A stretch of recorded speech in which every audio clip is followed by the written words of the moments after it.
नमस्कार। आज हम पढ़ेंगे इतिहास। इतिहास यानी कि कक्षा 10 का इतिहास। और इतिहास का जो प्रमुख चैप्टर्स है, भाग है, उन सभी अध्यायों में जो पहला अध्याय है कक्षा 10 का, वो है यूरोप में राष्ट्रवाद।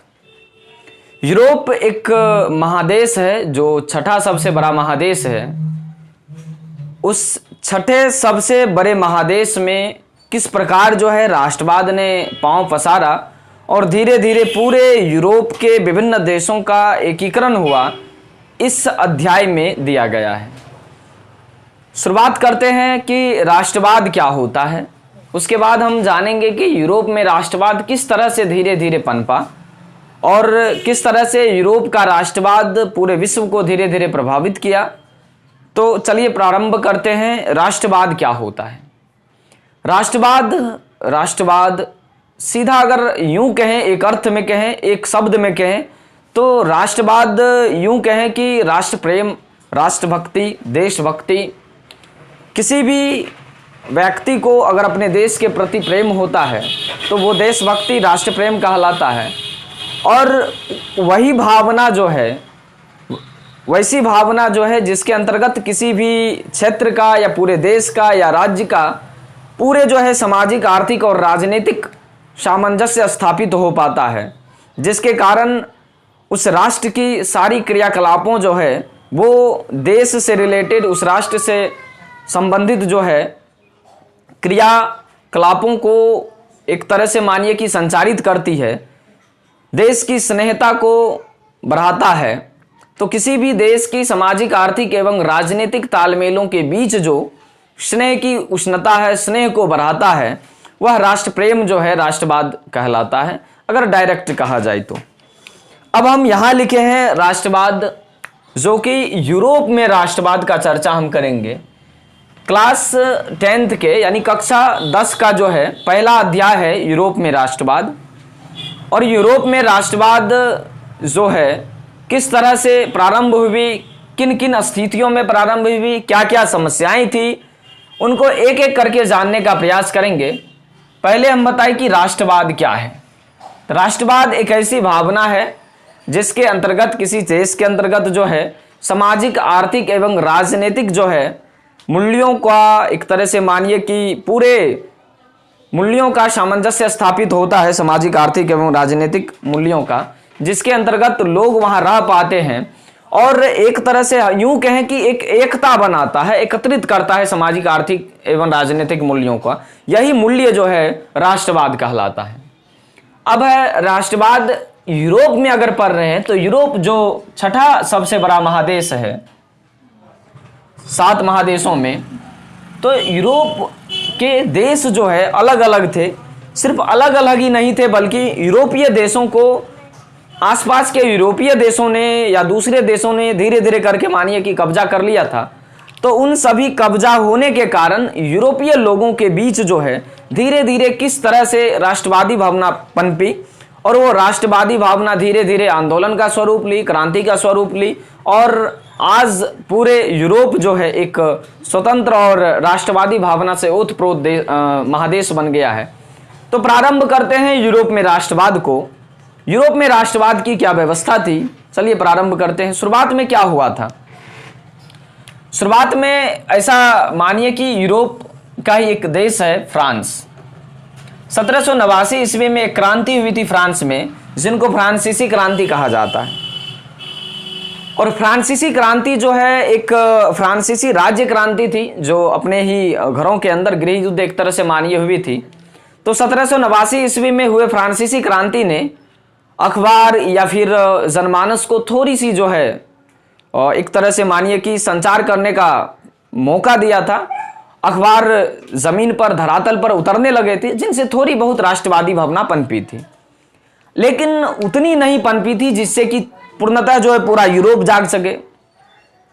अब इसी बीच जो है फ्रांसीसी क्रांति के बाद जो है एक व्यक्ति आते हैं, उस व्यक्ति का नाम है नेपोलियन। नेपोलियन जो जगह रहता है जर्मनी और इटली का, उस जगहों पर जो अन्य देशों का कब्जा रहता है उन्हें कब्जा से छुड़वाने के लिए नेपोलियन युद्ध करता है, और नेपोलियन युद्ध करने के पश्चात उन युद्धों को जीतता भी है। तो नेपोलियन विभिन्न देशों पर आक्रमण करके जर्मनी और इटली के विभिन्न क्षेत्रों को अपने अंदर करता है, अपने आधिपत्य में कर लेता है, जिससे नेपोलियन ने और उन सभी राज्यों को एकत्रित कर देता है, मिला के जीत जीत के राज्यों को एकत्रित कर देता है। तो नेपोलियन जो है 1789 की क्रांति के बाद जो है नेपोलियन ने ही पूरे यूरोप में जो है राष्ट्रवादी भावना का प्रचार प्रसार करने का प्रारंभ किया। नेपोलियन कुछ जगहों को जीत लेता है युद्ध करके, जो जगह जो है किसी और देशों के कब्जे में था, आसपास के इलाके या सीमावर्ती देशों के कब्जे में था, उनको नेपोलियन जो है जीतकर अपने कब्जे में कर लेता है और उनको एकत्रित करके एक नया गणराज्य बनाने की कोशिश करता है। उसी में जो है इटली और जर्मनी खास करके जो है प्रमुख होता है। तो नेपोलियन ने इटली और जर्मनी को जो है एक वास्तविक परिधि में ला दिया, जो है वास्तविक परिधि में लाकर जो है उसके इटली और जर्मनी के एकीकरण के मार्ग को लगभग जो है उन्होंने खोल दिया था, एक तरह से यूं कहा जाए। तो नेपोलियन जो है शुरुआत में यूरोपीय राष्ट्रवादी भावना के उजागर करने में नेपोलियन का बड़ा हाथ है। तो नेपोलियन ने ही एक तरह से मानिए कि प्रारंभ किया था, लेकिन जब नेपोलियन ने अपनी विजित एक तरह से मानिए कि युद्धों की बारंबारता जो है वो एकदम जारी रखना चाहा, तो जब बार बार कुछ युद्ध होता है और युद्ध करके जब कोई अच्छा काम किया जाता है तो उसको रोकने वाले बहुत हो जाते हैं।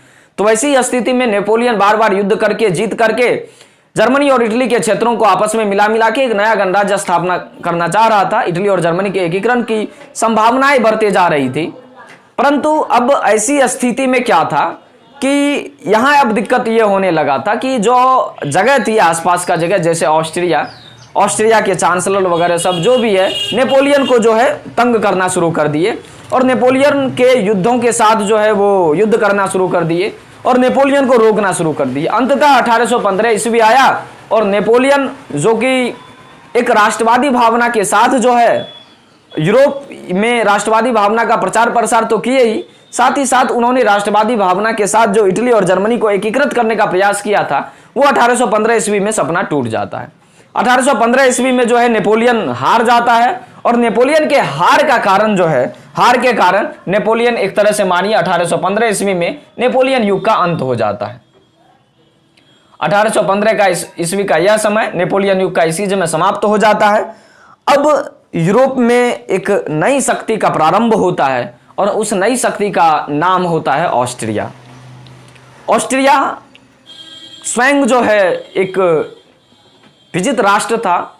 इन्होंने प्रसा, रूस, ब्रिटेन इत्यादि देशों के साथ मिलकर जो है एक शांति सम्मेलन के तौर पे एक सम्मेलन स्थापित करता है। सन 1815 ईस्वी में ही ऑस्ट्रिया की राजधानी जो थी वो वियना थी और उसी वियना में, ऑस्ट्रिया की राजधानी वियना में ऑस्ट्रिया के चांसलर मेटरनिक ने 1815 ईस्वी में एक सम्मेलन, शांति सम्मेलन स्थापित करता है और उस शांति सम्मेलन का मुख्य उद्देश्य रहता है ये कि नेपोलियन जिनके युद्धियों ने जो तहस नहस किया है, जो उथल पुथल मचा दिया है, उनको पुनः शांत कर देना और जो राष्ट्रवादी भावना है, जो गणतांत्रिक भावना लोगों के बीच पनप रही है, उसको दबा देना। तो ऐसी भावना को लेकर जो है सन 1815 ईस्वी में ऑस्ट्रिया के चांसलर मेटरनिक ने ऑस्ट्रिया की राजधानी वियना में एक शांति सम्मेलन स्थापित किया। जो विजित देश थे, विजित राष्ट्र थे, जीते हुए देश थे, उन सभी देशों ने 1815 ईस्वी के वियना कांग्रेस सम्मेलन में या वियना सम्मेलन में भाग लिया। और उस सम्मेलन के बाद जो है कुछ संधियां हुई। संधियां एक तरह से मानिए कुछ बातें हुई, कुछ रूल रेगुलेशन जो है तय किया गया और उस रूल रेगुलेशन के तहत जो है ये बताया गया, जो नेपोलियन के युद्धियों ने जीत लिया था, जैसे दो राज्यों सिसिली और नेपल्स या फिर सार्डिनिया और पिडमाउंट, इन सभी राज्यों को जो है, जो उन राज्यों में जो पहले से राजवंश मौजूद थे, उन सभी राजवंशों को दे दिया गया। जैसे अगर कहा जाए तो उन विजित क्षेत्रों को जो नेपोलियन ने जो है जीतकर अपने में मिलाया था, उन सभी को पुनः जो है वहां हुर्वो राजवंश की स्थापना कर दी गई। इसी तरह से किसी को पोप राजवंश को सौंप दिया गया। इसी तरह से ऑस्ट्रिया के चांसलर मेटरनिक ने अपने पुरातन व्यवस्था को जो है पुनः स्थापित कर दिया यूरोप में जगह जगह पे जाके, पुनः से राजतंत्र व्यवस्था स्थापित कर दी मेटरनिक ने। अब ये कब तक आखिर रहा? कहते हैं कि जब जुर्म बढ़ता है तो धीरे धीरे कुछ ना कुछ क्रांति पुनः प्रारंभ हो जाती है। तो ऐसी स्थिति में 1815 ईस्वी में जो सम्मेलन हुआ, वियना सम्मेलन, इसका जो है नेतृत्व जो है ऑस्ट्रिया के चांसलर मेटरनिक ने किया था।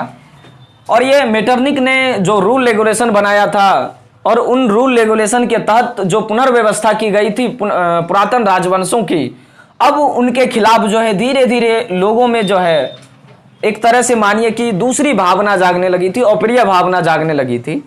तो एक समय आया जब पूरे फ्रांस की स्थिति वैसी हो गई थी, तो 1848 ईस्वी तक जो है, हालांकि 1815 से लेकर 1848 ईस्वी तक जो है मेटरनिक ने वहां पूरे यूरोप में अपना जो है वर्चस्व बनाए रखा था। और उस वर्चस्व के कारण यह हुआ कि 1815 ईस्वी से 1848 ईस्वी तक यूरोपीय इतिहास का एक अलग युग बन गया, जिसमें ऑस्ट्रिया के चांसलर मेटरनिक, जो कि घोर प्रतिक्रियावादी नीति थे, उनका युग कहा जाता है। यूं कहें कि मेटरनिक युग कहा जाता है। 1815 से 1848 ईस्वी तक यूरोपीय इतिहास का यह युग जो है मेटरनिक युग कहलाता है, जिसके अंतर्गत मेटरनिक ने अपनी घोर प्रतिक्रियावादी नीति से यूरोपीय जनमानस को दबाने का प्रयास किया, राष्ट्रवादी आंदोलनों को दबाने का प्रयास किया। जो भी देश जो है आधिपत्य जिन पर था उन पर निरंकुशता अपनाने का प्रयास किया मेटरनिक युग में 1815 से 1848 के बीच। अब कहते हैं कि जुर्म बढ़ता है तो जरूर न क्रांति एकदम होना ही तय है। तो फ्रांस पहले से आगे था, क्योंकि हम पहले जाने 1789 ईस्वी में भी फ्रांस में क्रांति हुई थी।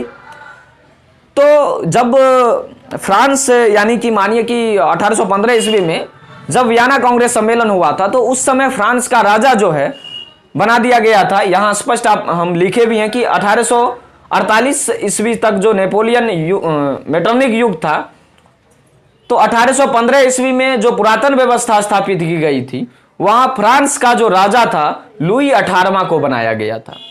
और इसको बनाने के बाद एक संवैधानिक घोषणा पत्र तैयार कर दिया गया था। यह बता दिया गया था कि इस घोषणा पत्र के अंतर्गत ही पूरा फ्रांस चलेगा, और इससे थोड़ा सा भी ओरफेर होता है तो कुछ प्रॉब्लम समस्याएं उत्पन्न हो जाएगी, उसको किसी न किसी प्रकार का दंड का प्रावधान किया गया था।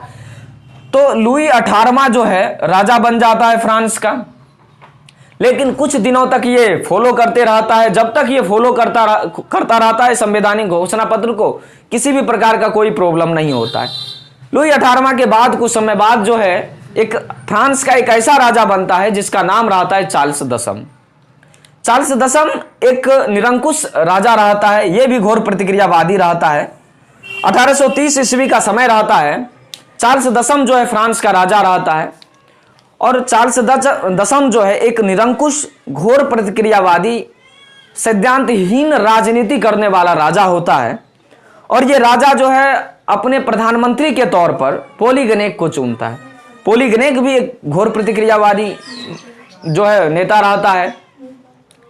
अब दिक्कत यह होता है कि ये जो प्रधानमंत्री है पोलीगनेक और ये जो राजा है चार्ल्स दसम, इसके प्रति जो है फ्रांसीसी लोगों में असंतोष उत्पन्न हो जाता है। असंतोष उत्पन्न होने का यह कारण है कि फ्रांस के लोग जो है इनके नियमों में जो है जो संवैधानिक घोषणा पत्र दिया गया था उसमें कुछ बदलाव कर देते हैं चार्ल्स दसम और वहां के प्रधानमंत्री पोलीगनेक। अब जो नियमावली बदलाव होता है उससे लोगों को कुछ फायदा होता नहीं है।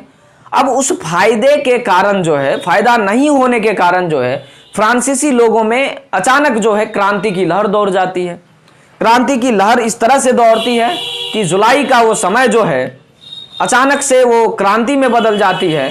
और जुलाई 1830 ईस्वी में पूरे फ्रांस में जो है एक मानिए कि क्रांति प्रारंभ हो जाती है, जिसका फ्रांसीसी लोगों को फायदा यह होता है कि चार्ल्स दसम गद्दी त्याग देते हैं, पोलीगनेक भी वहां से भाग जाते हैं, चार्ल्स दसम गद्दी त्याग करके इंग्लैंड चले जाते हैं। तो जुलाई 1830 ईस्वी का जो फ्रांसीसी क्रांति होता है वो नियम बदलाव के कारण होता है। जो संवैधानिक घोषणा पत्र है उसमें जो नियम बदलाव किए जाते हैं, कुछ रूल्स रेगुलेशन बदलाव कर दिए जाते हैं, उसके कारण जो है ये जुलाई 1830 की क्रांति होती है, लोगों के बीच असंतोष उत्पन्न हो जाता है। चार्ल्स दशम और जो प्रधानमंत्री चुनता है वो प्रधानमंत्री भी एकदम सिरफिरा टाइप का रहता है, और उस सिरफिरे के कारण जो है कि पूरा का पूरा जो है सारा का सारा चौपट हो जाता है, और पूरे राज्य में जो है वैसी स्थिति, पूरे देश में वैसी स्थिति बन जाती है कि चारों तरफ क्रांति, और लोग जो है जगह जगह पर क्रांति करने लगते हैं। अंततः जो 1830 ईस्वी में जो है सब मिलकर जो है एक सभी लोग एकत्रित होकर क्रांति करते हैं, जिससे चार्ल्स दशम अपना गद्दी त्याग देते हैं और पोलिगनेक वहां से भाग जाते हैं। इसके बाद जो राजा बनता है वो राजा बनता है लुई फिलिप। अब लुई फिलिप राजा तो बन जाता है। लुई फिलिप एक बहुत अच्छा राजा रहता है, यूं कहें एक उदारवादी राजा के तौर पर लुई फिलिप बेहतरीन थे। लेकिन लुई फिलिप जब राजा बनते हैं तो राजा बनने के बाद उसमें एक अलग सी मानिए कि राजा बनने के बाद अगर किसी मनुष्य में मानिए कि मानव प्रजाति में ही अगर वह उदारवादी होने के साथ साथ महत्वाकांक्षी होता है तो महत्वाकांक्षी का जितना फायदा नहीं होता उससे ज्यादा उसे नुकसान हो जाता है। तो वही हाल था लुई फिलिप का भी, क्योंकि ये महत्वाकांक्षी बहुत ज्यादा थे। अपने महत्वों को लेकर इतनी इच्छाएं इन्होंने पाल रखी थी, जिससे ये जो है राजा बन तो गए थे लेकिन जनता जो है खुश नहीं थे इनके शासनकाल में। इन्होंने एक ऐसे प्रधानमंत्री को चुना था, एकदम वही जो घोर प्रतिक्रियावादी था। इन्होंने जो प्रधानमंत्री चुना था अपना प्रधानमंत्री गीजो को चुना था। गीजो जो कि घोर प्रतिक्रियावादी नीति था। इन्होंने क्या किया, इन्होंने जो है किसी भी प्रकार के सुधारों में जो है ये दिलचस्पी नहीं रखता था। परिणाम ये हुआ खास करके, और उसकी पत्नी जो है लुई फिलिप की पत्नी जो थी वो भी अमालिया ऐसे कुछ पत्नी का नाम था उनका, वो भी जो है दिन भर अपने खर्च में व्यस्त रहती थी। परिणाम यह हुआ राजा भी अपने खर्च में व्यस्त रहते थे, प्रधानमंत्री मंत्री एकदम राजशाही जिंदगी में पूरा लिप्त रहते थे, संलिप्त रहते थे, पूरा राजशाही परिवार की जिंदगी वो जी रहे थे। जनता पर उनका कोई ध्यान नहीं गया। अपने पूरे महत्वाकांक्षी जो है उन्होंने अपने सारे महत्व की आकांक्षा की पूर्ति के लिए सारा अपना धन दौलत लगा दिया था। ऐसी स्थिति में क्या हुआ कि पूरे देश में भुखमरी बेरोजगारी की समस्या उत्पन्न हो गई। अब बेरोजगारी और भुखमरी की समस्या का उत्पन्न हो जाना पूरे फ्रांस में पुनः क्रांति की लहर दौड़ जाना था। 1848 ईस्वी में पुनः जो है लुई फिलिप और प्रधानमंत्री गीजो के विरुद्ध में थियर्स, पेरिस के थियर्स में एक विशाल भोज का आयोजन किया गया, जिसमें जगह जगह के लोग आंदोलनकारी जो है जुड़कर वहां उपस्थित हुए।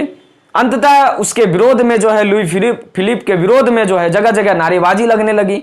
अंततः लुई फिलिप को गद्दी त्यागना पड़ा, गीजो को वहां से भागना पड़ा और 1848 ईस्वी की यह क्रांति जो है संपन्न हो गई। हालांकि 1830-1848 ईस्वी क्रांति से फ्रांस में पूरी जो है राष्ट्रवादी भावना का प्रचार प्रसार हो गया। सुधारवादियों और गणतंत्रवादियों के अलग अलग राजाओं को, अलग अलग नेताओं को फ्रांस की गद्दी सौंप दी गई, लेकिन इसका फायदा आगे नहीं हो पाता है। आगे चलकर दोनों में पुनः मतभेद प्रारंभ हो जाता है। तो आज के लिए सिर्फ इतना ही हम पढ़ेंगे। पुनः मैं एक बार पुनः रिपीट कर देता हूं कि क्या क्या आज हम पढ़े। आज हम पढ़े कि राष्ट्रवाद क्या होता है। राष्ट्रवाद किसी भी देश के आर्थिक, सामाजिक एवं राजनीतिक एकता को जो सामंजस्य एकत्रित करके स्थापित करता है वह राष्ट्रवाद कहलाता है। यूरोप में जो राष्ट्रवाद का प्रारंभ हुआ वो शुरुआत में यूं कहें कि 1789 ईस्वी के फ्रांसीसी क्रांति से प्रारंभ हुआ, जिन्होंने कि अखबार को जन जन तक पहुंचाने का प्रयास किया। उसके बाद लोग जो है धीरे धीरे राष्ट्रवादी भावना की तरफ झुके, और उसके बाद नेपोलियन के आक्रमणों ने जो है, नेपोलियन के युद्धों ने जो है, और ऐसा युद्ध जिससे कि फ्रांस को या फिर पूरे यूरोप को, इटली और जर्मनी को खास करके जो है एकत्रित करने का जो प्रयास किया था और एकीकरण का जो प्रयास किया था, उसके बाद जो राष्ट्रवादी भावना बढ़ा लोगों में वो बढ़ती चली गई। पुनः जो है उसके बाद 1815 ईस्वी से लेकर 1848 ईस्वी तक कुछ रुकावटें हुई, और रुकावट का मेन कारण था ऑस्ट्रिया का चांसलर मेटरनिक। मेटरनिक एक घोर प्रतिक्रियावादी नीतिज्ञ था, एकदम निरंकुश शासन था। उन्होंने 1815 ईस्वी में जो ऑस्ट्रिया की राजधानी वियना में एक वियना सम्मेलन आयोजित किया था, जिसमें जितने भी जीते हुए देश थे उन्होंने जो है यूरोप में शांति सम्मेलन एक तरह से मानिए अपनी पकड़ बनाने के लिए, अपना वर्चस्व बनाने के लिए मेटरनिक ने पूरे एकदम का जो है कानून बना दिया था। उसके बाद फ्रांस में घोषणा पत्र दे दिया था। इसी घोषणा पत्र के तहत जो है तुमको राजा बनना है और उस देश को चलाना है। तो उस समय जो है लुई 18वां अपने देश को चलाता है, लेकिन एक समय आता है 1830 ईस्वी का समय होता है, जिस समय फ्रांस का राजा चार्ल्स दशम रहता है। चार्ल्स दशम जो है वो भी एक घोर प्रतिक्रियावादी निरंकुश शासक था। उन्होंने अपने प्रधानमंत्री भी वैसे व्यक्ति को चुना था, पॉलीगनेक को, जिसको उतना एक तरह से मानिए बुद्धि उद्धि था नहीं, सिरफिरा एकदम था। वो जो क्या करता है, कई सुधार कर देता है उस घोषणा पत्र में, जिसके कारण लोगों में असंतोष उत्पन्न हो जाती है, जिससे कि क्रांति होता है। और क्रांति का कारण यह होता है कि चार्ल्स दशम और पॉलीगनेक वहां से भागना पड़ता है। चार्ल्स दशम गद्दी छोड़ के इंग्लैंड भाग जाते हैं। पुनः उसके बाद लुई फिलिप राजा बनते हैं। लुई फिलिप राजा तो बन जाते हैं एक उदारवादी शासक के तौर पर, एक अच्छे शासक के तौर पर, लेकिन उनकी महत्वाकांक्षाएं उन्हें जान ले लेती है। एक तरह से मानिए कि उनकी राजशाही जिंदगी जो है, उनकी पत्नी, उनके मंत्री या पूरा राजशाही जिंदगी जीने के कारण जो है पूरे देश में जो है भूखमरी, बेरोजगारी की समस्या उत्पन्न हो जाती है। तो आंदोलनकारियों जो सुधारवादी भी थे और गणतंत्रवादी भी थे, दोनों ने मिलकर जो है पेरिस के थियर्स में एक विशाल भोज का आयोजन करता है, जो कि राजा जो है लुई फिलिप और प्रधानमंत्री जो है गीजो के विरुद्ध में जो है ये विशाल भोज का आयोजन किया जाता है। और परिणाम यह होता है कि यह आंदोलन में बदल जाता है। चारों तरफ आंदोलन होने के कारण जो है गीजो और जो है राजा लुई फिलिप को गद्दी त्यागना पड़ता है, और पुनः जो है सुधारवादी और गणतंत्रवादियों के जो नेता रहते हैं उनको जो है वहां की गद्दी सौंप दी जाती है। यहां तक आज हम लोग जाने।